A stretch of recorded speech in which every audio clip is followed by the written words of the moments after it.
Hari ini kita pemulung sampah sayuran ke kedai sayur untuk kita olah menjadi pakan alternatif untuk entok-entok yang ada di Farm Supardi supaya kita bisa menghemat biaya pakan. Oke, jadi untuk menghemat biaya pakan entok-entok aku, biasanya aku memanfaatkan sampah-sampah sayuran yang aku ambil dari kedai sayur kayak gini. Ya, lebih tepatnya aku mulung sampah sayur sih, tapi nggak apa-apa banget kok, aku juga nggak malu karena kita juga kan minta nih ke penjual sayurnya. Kadang-kadang kita bayar juga kalau misalnya perlu dibayar, tapi kadang-kadang suka dikasih gratis. Bahkan biasanya penjual sayur tuh senang kalau kita membantu untuk mengambil sampah sayurnya. Mereka nggak perlu repot-repot untuk membuang lagi. Contohnya kayak hari ini aku dapat lumayan banyak nih sampah sayurannya. Ini tuh sampah bekas kupasan sayur kol ya. Ini baru satu warung kita udah dapat seplastik besar. Aku juga biasanya memang udah langganan ngambil ke warung ini sih. Dan ini tuh udah cukup untuk kita olah. Sekarang mari langsung aja kita bawa pulang ke Farm Supardi untuk kita olah jadi pakan untuk entok-entok kita. Dan ini sekarang kita udah nyampe di Farm Supardi. Semua sampah-sampah sayuran yang tadi ini pertama kita cuci dulu ya,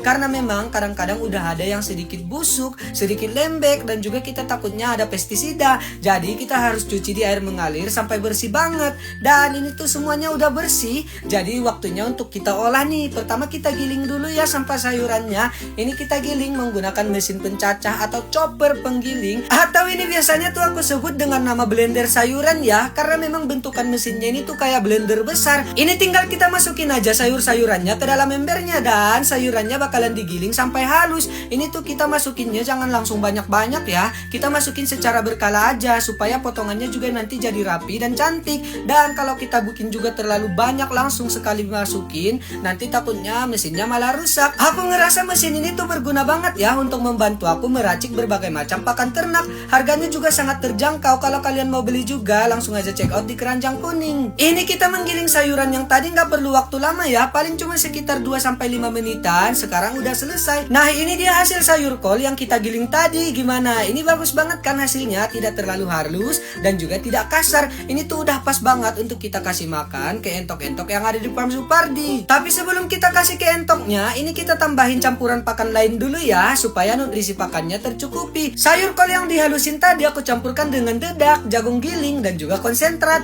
Dan semuanya kita aduk sampai teksturnya kayak gini. Jangan terlalu basah juga ya, nanti takutnya bebeknya nggak doyan. Kalau semuanya udah kita aduk secara merata, ini tuh udah siap untuk kita kasih ke entoknya ya. Tapi karena ini tuh banyak banget, jadi sebagian mau aku simpan di plastik untuk aku fermentasi. Nanti yang kita simpan di plastik dan kita fermentasi ini bisa kita kasih untuk pemberian pakan selanjutnya. Nah, untuk sisa pakannya sekarang langsung aja kita kasih ke entok-entoknya. Kebetulan ini tuh juga udah jamnya makan sore. Dan kalian bisa lihat nih, mereka udah benar-benar semangat banget pas ngelihat aku bawa makanan untuk mereka. Ya udah, kalian makan yang lahap ya. Beternak entok ini tuh memang seru, tapi memang pakannya tuh banyak banget, lebih banyak dari konsumsi pakan ayam. Jadi kalau misalnya mau ternak entok, apalagi dalam skala banyak, kita harus siap-siap untuk mempersiapkan pakan mereka. Ini tuh aku ternak sekitar 55 ekor ya. Ini tuh anakan entok dari Farm Supardi yang kita rawat dari kecil, dan sekarang mereka udah pada besar. Dan untuk perharinya mereka tuh banyak banget, lebih dari 10 kilo pakan setiap hari bisa mereka habiskan. Makanya untuk menghemat biaya pakan, kita harus mencari pakan alternatif yang tepat dan mudah didapatkan. Kalau kita pakai pakan pabrikan terus, biayanya bisa sangat besar, apalagi untuk kita yang masih merintis. Makanya kita harus pinter-pinter muter otak. Dan karena kegiatan kita hari ini udah selesai, jadi kayaknya sekian dulu aja kali ya. Makasih banyak buat kalian semua yang udah nonton. Jangan lupa like dan follow. Dan dadah!